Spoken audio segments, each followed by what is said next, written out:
Alors Thomas Ludovic, vous étiez là samedi, comme le prouve votre habit, pour soigner les éventuels gilets jaunes qui auraient été blessés pendant la manifestation. Et il vous est arrivé une déconvenue. Est-ce que vous pouvez m'expliquer un petit peu, me relater les faits? Pour commencer, il faut remonter un petit peu parce que ça a démarré sur la place de l'Horloge derrière, où on était en train avec Thomas de soigner un patient à une terrasse d'un café.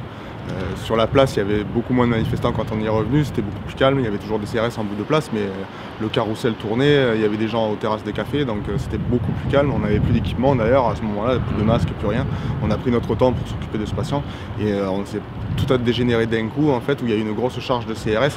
Je ne pourrais pas vous dire d'où elle est venue, mais ils ont gazé toute la place, ils ont gazé toute la place, donc je pense que, j'ai pas fait attention, mais je pense que tous les gens des bars, des restaurants, tout le monde est parti d'un coup, du carrousel et tout. Et on a laissé tomber le patient, Thomas a assuré mes arrières et m'a fait dégager. On est parti par une des ruelles adjacentes pour arriver jusqu'ici. Je lui ai demandé de faire un appel radio pour qu'on se retrouve avec les médics, savoir où ils étaient, qu'est-ce que ça disait. Et en fait, il y a eu un mouvement de foule, je sais pas trop, un peu par là. Et le temps qu'on se retourne, qu'on voyait, le collègue était par terre en train de rouler là. Quand on est arrivé ici, on a vu un monsieur qui était là par terre en fait. Donc nous, instinctivement, on a arrêté de courir et on s'est occupé de lui. On lui a demandé qu'est-ce qu'il y a. D'un coup, j'ai entendu les sirènes, je me suis retourné. En fait, on a tourné la tête et des camions, de la même façon que les camionnettes, des CRS sont arrivés là et ils coursaient des gens qui sont descendus en courant dans la rue. Et les camions se sont arrêtés, ils sont sortis avec les flashballs et ils nous sont arrivés dessus à fond la caisse là, alors qu'on n'avait pas bougé de là en s'occupant de notre patient. Le collègue, toi, je sais pas si tu les as vus s'arrêter. Moi, j'ai vu les camions s'arrêter net à l'angle de la rue, là où il y avait la camionnette à l'instant. Après, du coup, lui, je l'ai laissé parce que j'ai vu qu'il commençait à s'occuper du collègue. Moi, je me suis tourné, j'ai vu le flashball, j'ai pensé à toute la sécurité, j'ai dit, il vaut mieux pas qu'on court, ils vont nous flasher. On va rester tranquille, j'ai levé les mains, les deux mains, donc j'avais des gants de motard avec le casque, tout ça, mais on était très bien identifiables.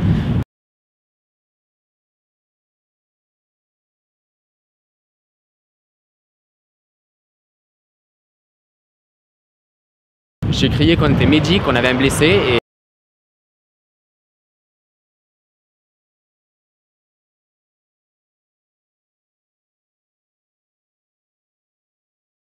moi en 2-2 ils m'ont plaqué au sol, j'ai pris un coup de pied dans la tête. C'est pas longé assez vite sur le ventre en fait. Une fois que j'étais au sol, je bougeais plus, surtout que je disais c'est bon, je calme, je me laisse faire, il n'y a pas de souci, on est médic. Et j'ai pris un coup de ranger dans la tête, j'ai pris des coups de matraque, juste le bout, ils me tapaient avec le bout. Ils m'ont arraché la caméra, le casque. Je pense qu'avec ça, c'était un coup de pied d'ailleurs qui m'a arraché le casque de ski. D'ailleurs, heureusement que j'avais tous mes équipements, ça m'a sauvé. Ils ont râlé qu'on était coqués, qu'on avait des équipements de protection. T'as oublié qu'ils nous ont dit qu'ils en avaient rien à foutre des médics. Rien à foutre des médics, on était que des connards. Moi, mon casque, une fois enlevé, le mec l'a shooté, il a fini par là-bas. D'ailleurs, du coup, je n'ai plus mes lunettes de protection. Ça a été perdu. Et on a été embarqués comme des terroristes. Pour ma part, quand ils ont dit à terre, je me suis baissé accroupi en premier lieu et comme je m'allongeais pas assez vite sur le ventre, ils m'ont plaqué un peu au sol. Demandé d'enlever le sac à dos, donc le temps que je dégrafe le sac à dos comme ça allait pas assez vite pour eux, ils me l'ont arraché du dos, demandant une pièce d'identité, donc je leur ai indiqué où est-ce qu'il y avait la pièce d'identité à l'intérieur du sac à dos. Que j'étais aussi professionnel puisque je suis infirmier libéral, donc j'ai ma carte d'infirmier professionnel. Tout ça, je leur ai suggéré de voir à l'intérieur de nos sacs qu'il n'y avait pas autre chose que des compresses, des bandes, des sérums physiologiques et des désinfectants. À ce moment-là, je pense qu'ils auraient pu facilement être confirmés de notre identité, qu'on n'était pas des casseurs.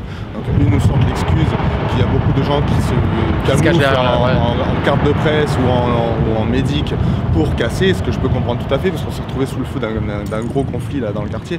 Donc je peux comprendre qu'on ait droit à un contrôle d'identité, mais ils auraient pu être rapidement rassurés de notre identité et nous foutre la paix. En dehors de ça, sans parler de ça, ils nous ont considérés comme des merdes et on s'est fait mettre en garde à vue, menottés comme des chiens et considérés comme des délinquants jusqu'à ce qu'on sorte de garde à vue. Ouais, ils vous ont menotté. Menotté au sol. Avec une sorte de corde, comme il y avait les Riesland, mais en corde. Une corde bien serrée et on bougeait plus. Moi je sais que j'avais un pied et le mec lui ai même demandé de décaler légèrement son pied parce qu'il était vraiment pile entre les fesses et qu'il s'amusait à tourner avec son talon. Je lui ai dit je pouvais juste décaler parce que vous êtes en train de me... C'est limite quoi. Il m'a dit c'est bon, vous n'avez pas de god, vous n'avez pas râlé. Donc voilà quoi, c'était limite quoi. Enfin, je trouvais ça vachement décalé et vachement agressif comme arrestation. Votre arrestation, vous jugez que si vous aviez été des casseurs, ça n'aurait pas été pire? Ah non, Ça aurait été la même. Ouais, je pense, ouais. Ouais, ça aurait été pareil. Ces cow-boys-là faisaient pas de différence, pas de discernement en fait. Et le collègue, le mec qui était blessé, ils n'ont même pas cherché à savoir qu'est-ce qu'il avait. Ça a été le même sort pour lui. Ils l'ont retourné, ils l'ont plaqué. Et ça a été menotté et embarqué de force. Je pense que s'il avait eu une blessure plus grave, ils en auraient pas tenu compte, quoi. Donc on aurait beau avoir été en train de le soigner, ils s'en foutaient, quoi. Donc vous avez subi tous les deux dans une garde à vue.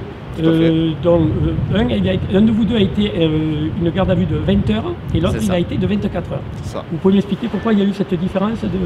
Ben exactement, ils m'ont. On n'en a pas encore le fin mot de l'histoire. Voilà. Moi quand je suis sorti, ils m'ont dit qu'ils n'auraient pas le temps de m'interroger, de m'auditionner, donc ils m'ont relâché, mais ils m'ont gardé une partie de mes équipements, donc mon casque de ski qui était identifiable, une partie d'équipement de mon GoPro, mes gants de moto, mes équipements en mousse de motard, ma coquille, mes protèges tibia. Ils m'ont gardé tout ça pour être sûr que je revienne, que je ne m'amuse pas à partir. Voilà. Vous avez l'intention de porter plainte suite à cette arrestation qu'on va dire abusive? Oui. Alors, samedi, on ne va pas revenir sur ton arrestation que tu as eue. Est-ce que tu as quand même, est-ce que tu es choqué, un petit peu perturbé quand même? Pas vraiment perturbé, mais ça a été plutôt la longueur, le temps qui passe très lentement et que j'ai été pendant 20 heures dans une cellule pour rien, quoi. J'avais la chance d'avoir Ludo sur le côté, enfin dans la cellule d'à côté, vous pouvez parler un peu, c'était un peu moins dur à supporter, mais c'est long, très long. Est-ce que samedi, bien sûr, on le sait, il va y avoir à nouveau une manifestation sur Avignon. Est-ce que tu es refroidi ou tu vas venir toi, Je viendrai et au contraire, je vais être encore plus impliqué, je lâcherai absolument rien. Pour faire simple, quand je suis sorti sur les coups de 13h30, je suis allé sur mon lieu d'arrestation récupérer du matos qu'ils avaient oublié, qu'ils m'ont littéralement jeté. Je ne l'ai pas trouvé. Je suis parti donc chez une amie, elle m'a fait faire un café pour que je puisse me poser 2 minutes. Et après on est parti faire une manifestation des femmes et de là on est retourné carrément devant le commissariat. C'est ce qu'est leur parcours, moi j'ai suivi leur parcours et je suis allé devant le commissariat avec eux. D'accord. Par contre, moi pour les raisons professionnelles, je n'étais pas sur la manifestation le samedi. Est-ce que tu as vu beaucoup de blessés sur la samedi? Alors je sais qu'il y a un monsieur qui a été flashé 3 fois. Et d'ailleurs c'est celui que j'ai soigné sur la place de l'horloge avec le collègue. On était en train de faire le bandage au genou avant de se faire gazer de partout. La personne qui s'est fait interpeller avec nous, après il y a eu beaucoup de personnes gazées.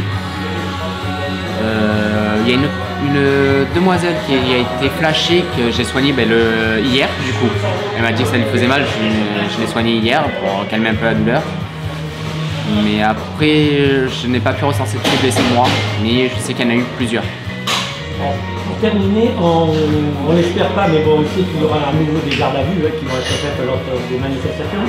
Quel conseil tu pourrais donner à des personnes qui vont se retrouver en garde à vue et qui, comme toi, bon, je ne parle pas de casseurs bien entendu, puisque bon, là, s'ils ont des choses à se reprocher, bon, c'est tout à fait normal qu'ils soient en garde à vue. Mais des personnes comme toi qui n'avaient absolument rien à se reprocher, qui se retrouvent en garde à vue, qu'est-ce que tu peux leur donner comme conseil?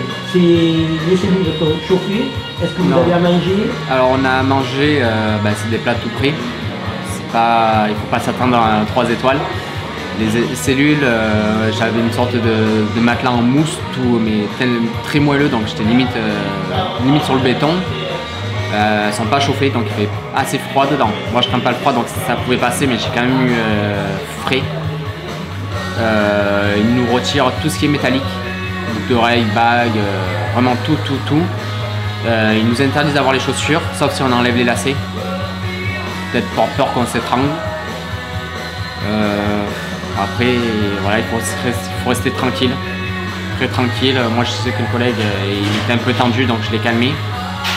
Et dans d'autres cellules, on entendait qu'ils tapaient contre les portes, ils étaient vraiment énervés. Prévoir un numéro d'avocat. Avant qu'on nous mette en cellule, ils nous demandent si on veut contacter un avocat ou si on en veut un d'office. Si on en a un, prendre son numéro, l'avoir sur soi. Ils vont nous demander si on veut contacter la famille, un employeur, quelque chose. Pareil, savoir le numéro par cœur pour le dire. Et bien lire tous les papiers qu'ils nous demandent de signer, les accusations, tout ça. D'accord. Et qu'est-ce que tu pourrais dire, comment se sont comportés les agents de police pendant tes allocutions, pendant ta nuit de garde à vue? Est-ce qu'ils sont quand même ils sont corrects Alors, ceux qui m'ont, on va dire, du moment que je suis entré dans la gendarmerie, dans le commissariat, ils étaient un peu tendus. Après, ça s'est un peu adouci. La personne qui a pris mon identité, tout ça, ils étaient très corrects, tout ça. Après, pour tout le reste, ça a été correct. Le seul moment où je reproche quelque chose, c'est que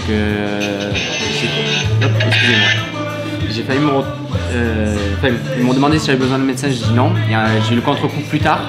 J'ai eu mal au cervical dû au coup de pied que j'ai pris dans la tête. Et il me fallait un pansement pour la main, pour une raison un peu plus personnelle. Et en fait, on m'a dit, tu demanderas à un médecin et on t'enverra quelqu'un. Or, quand la personne est venue, ils m'ont dit que non, j'avais qu'à demander le médecin avant, que je devrais attendre demain matin. Je te remercie pour tout. Je te souhaite bonne chance. Salut. C'est bon, il n'y a pas de souci, on est là et on sera toujours là.